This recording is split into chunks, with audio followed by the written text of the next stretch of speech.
Hello, ഇന്ന് ഞാൻ ഈ മാമ്പഴം കൊണ്ടൊരു കറി ഉണ്ടാക്കാൻ പോവാണ്. പല സ്ഥലത്തും പല പേരിലാണ് ഈ മാങ്ങ അറിയണേ. നാട്ടുമാങ്ങ എന്നറിയും, ചില സ്ഥലത്ത് ചപ്പിക്കുടിയൻ മാങ്ങ എന്നും അറിയും. ഈ മാമ്പഴം കൊണ്ട് ഈ കറി ഉണ്ടാക്കുമ്പോൾ ഒരു പ്രത്യേക ടേസ്റ്റാണ്. നമുക്കൊന്ന് ഉണ്ടാക്കാം.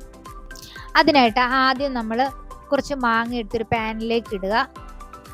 എന്തോരം വേണോ വേണ്ടത് അത്രയും ഇടുക. അതിനാദ്യം പിന്നെ നമ്മൾ കുറച്ച് ശർക്കരപ്പൊടി ചേർക്കണം. കാരണം മധുരം വേണമെങ്കിൽ നമുക്ക് ശർക്കരപ്പൊടി ആവശ്യമാണ്. ശർക്കരയോ പഞ്ചസാരയോ ചേർക്കാം, പക്ഷെ ശർക്കര ആകുമ്പോൾ ഇച്ചിരി കൂടെ ടേസ്റ്റ് കൂടും. ഒരു 3-4 സ്പൂൺ ശർക്കരപ്പൊടി ചേർക്കണം. അത് കഴിഞ്ഞിട്ട് ഒരു 3/4 ടീസ്പൂൺ മഞ്ഞൾപ്പൊടി ചേർക്കണം.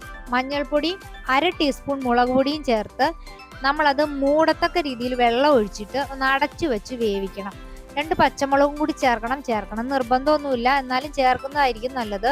എന്നിട്ട് നമ്മളൊന്ന് അടച്ചു വെച്ചിട്ട് ഒന്ന് മാങ്ങ വേകുന്നത് വരെ ഒന്ന് വെയിറ്റ് ചെയ്യണം. നന്നായിട്ട് തിളച്ചു തുടങ്ങി. തിളച്ചൊന്ന് ഇച്ചിരി വെള്ളം വറ്റി കുറുകിയാലാണ് മാങ്ങയ്ക്ക് അതൊരു തെളിവ് വരുള്ളൂ. അത് കുറുകി കഴിഞ്ഞ ശേഷം നമ്മൾ നന്നായിട്ട് ഇളക്കി കൊടുക്കണം. അത് കഴിഞ്ഞ് നമുക്ക് അതിന് വേണ്ട അരപ്പ് തയ്യാറാക്കാം.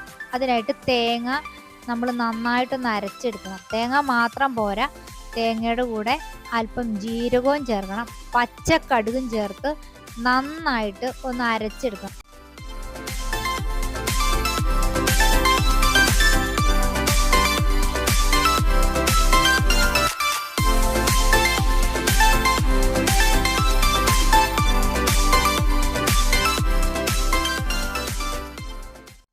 നമ്മൾ ഈ തേങ്ങ അരച്ച് ആ അരപ്പ് നമ്മൾ ഈ റെഡിയാക്കി വെച്ചിരിക്കുന്ന മാങ്ങയിലേക്ക് നമ്മളൊന്ന് ഒഴിച്ചു കൊടുക്കണം. അത് അരപ്പിൻ്റെ ഒപ്പം ഇച്ചിരി വെള്ളം കൂടെ ചേർത്തിട്ട് വേണം ഒഴിച്ചു കൊടുക്കാൻ. ഈ അരപ്പ് ഒഴിച്ചു കൊടുത്ത ശേഷം നന്നായിട്ട് നമ്മളൊന്ന് ഇളക്കണം.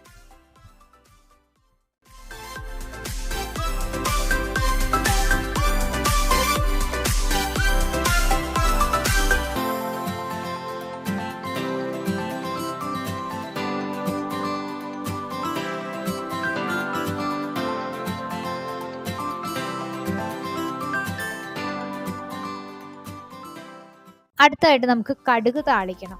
അത് അവസാനത്തെ സ്റ്റേജാണ്. നമ്മൾ അതിന് വേണ്ടിയിട്ട് നമ്മൾ പാൻ ചൂടാക്കി അതിനകത്തേക്ക് എണ്ണ ഒഴിച്ച് കടുക്, മുളക്, കറിവേപ്പില, അല്പം ഉലുവയും കൂടെ ചേർത്ത് നമ്മൾ കടുക് വറുത്ത് നമ്മൾ ഈ അരപ്പിലേക്ക് ചേർത്ത് നന്നായിട്ടൊന്ന് ഇളക്കി കൊടുക്കണം.